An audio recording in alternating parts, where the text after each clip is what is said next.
Discovery of insulin. Since the dawn of time, we have searched for ways to make life easier for us. The modern age has given us some amazing technological advances. What we would do without the internet, our iPhones, or high-speed travel. For many people, surviving life without these things sounds rough. However, if you have diabetes, no doubt you're also a big fan of one particular 20th century discovery, insulin. Before insulin was discovered in 1921, people with diabetes didn't live for long. There wasn't much doctors could do for them. The most effective treatment was to put patients with diabetes on very strict diets with minimal carbohydrate intake. This could buy patients a few extra years but couldn't save them. Harsh diets, some prescribed as little as 450 calories a day, sometimes even caused patients to die of starvation. So how did this wonderful breakthrough blossom? Let's travel back a little more than 100 years ago. In 1889, two German researchers, Oskar Minkowski and Joseph von Mering, found that when the pancreas gland was removed from dogs, the animals developed symptoms of diabetes and died soon afterward. This led to the idea that the pancreas was the site where pancreatic substances, insulin, were produced.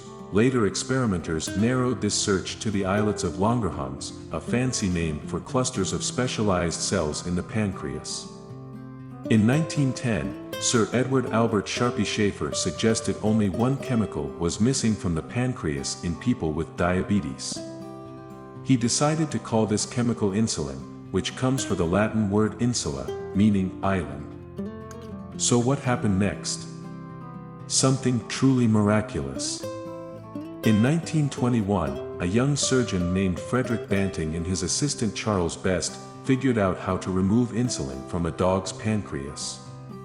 Skeptical colleagues said the stuff looked like thick brown muck, but little did they know this would lead to life and hope for millions of people with diabetes.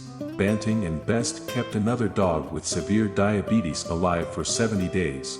The dog died only when there was no more extract. With this success, the researchers, along with the help of colleagues J.B. Collip and John MacLeod, went a step further. A more refined and pure form of insulin was developed, this time from the pancreases of cattle. In January 1922, Leonard Thompson, a 14-year-old boy dying from diabetes in a Toronto hospital, became the first person to receive an injection of insulin. Within 24 hours, Leonard's dangerously high blood glucose levels dropped to near normal levels. The news about insulin spread around the world like wildfire. In 1923, Banting and MacLeod received the Nobel Prize in Medicine, which they shared with Best and Collip. Thank you, diabetes researchers. Soon after, the medical firm Eli Lilly started large-scale production of insulin. It wasn't long before there was enough insulin to supply the entire North American continent.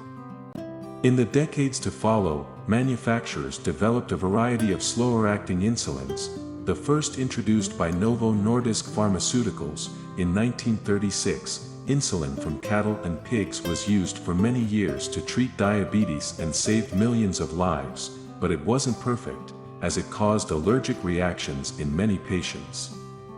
The first genetically engineered, synthetic, human insulin was produced in 1978 using E. coli bacteria to produce the insulin. Eli Lilly went on in 1982 to sell the first commercially available biosynthetic human insulin under the brand name Humulin. Insulin now comes in many forms, from regular human insulin identical to what the body produces on its own, to ultra-rapid and ultra-long-acting insulins. Thanks to decades of research, people with diabetes can choose from a variety of formulas and ways to take their insulin based on their personal needs and lifestyles. From Humalog to Novolog and insulin pens to pumps, insulin has come a long way. It may not be a cure for diabetes, but it's literally a lifesaver. So, what's next for insulin? Scientists aren't sure, though they're working hard on it. But one thing is certain, insulin is a medical marvel in the world of diabetes.